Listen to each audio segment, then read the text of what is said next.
আসসালামু আলাইকুম রহমতুল্লাহি আবরাকাতু। হ্যালো স্টুডেন্ট, আজকে বাক্য সেন্টেন্স ইউনিট 4 ইংরেজিতে কথোপকথনের জন্য আপনার সেন্টেন্স অবশ্যই দরকার। সেক্ষেত্রে আপনাকে সেন্টেন্স সম্পর্কে সম্পূর্ণ জ্ঞান থাকতে হবে, সেন্টেন্সের প্রকারভেদ জানতে হবে এবং সেন্টেন্স তৈরি করার পদ্ধতি জানতে হবে। তাহলে আজকের ভিডিও শুরু করে দেই। বাক্য বা সেন্টেন্স ইংরেজিতে কথোপকথনের জন্য সেন্টেন্স সম্পর্কে ধারণা থাকা প্রয়োজন। সেন্টেন্স সম্পর্কে সম্যক ধারণা থাকলে কথোপকথন সহজ হবে। একাধিক শব্দ বা ওয়ার্ড একত্রে বসে যদি মনের একটি ভাব পুরোপুরি প্রকাশ করে তবে তাকে সেন্টেন্স বা বাক্য বলে। A sentence is a set of words which gives a complete sense. অর্থভেদে সেন্টেন্সকে 5 ভাগে ভাগ করা যায়।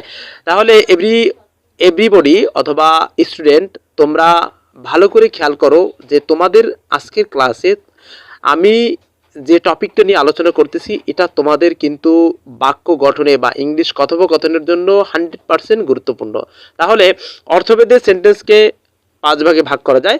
Assertive sentence, interrogative sentence, imperative sentence, optative sentence, exclamatory sentence. Assertive sentence নিয়ে আজকে আলোচনা করব, আর কিছু উদাহরণ দিয়ে দেব। তাহলে অ্যাসার্টিভ সেন্টেন্স শুরু করে দিলাম।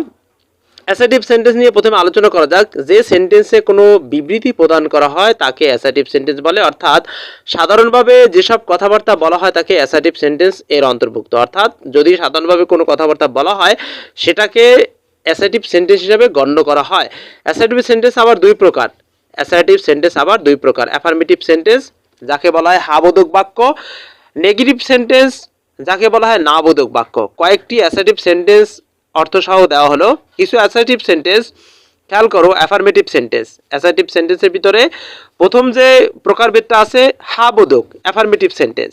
সময় নষ্ট করা দুঃখের ব্যাপার। To waste time is a pretty. আমার উদ্দেশ্য তোমাকে সাহায্য করা। My aim is to help you.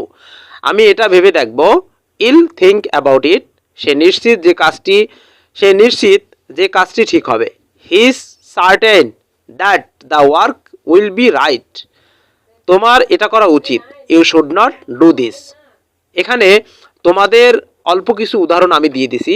আগামী ক্লাসে অ্যাফার্মেটিভ সেন্টেন্সের সম্পূর্ণ উদাহরণটা নিয়ে আলোচনা করব। এরপরে নেগেটিভ সেন্টেন্স না বোধক বাক্য নিয়ে আলোচনা করব। তাহলে তোমাদের যদি যে 60 দিনের ক্লাসের যে টপিকগুলো আমি তোমাদেরকে শেয়ার করা শুরু করছি একটার পর একটা, আজকে কিন্তু ইউনিট 4, তোমরা এই টোটাল কোর্স যদি খেয়াল করো তাহলে কিন্তু ইংলিশ স্পোকিং লার্নিং ইংলিশ, অর্থাৎ তুমি ইংলিশে অনর্গল কথা বলতে পারবা, আমি শিওর।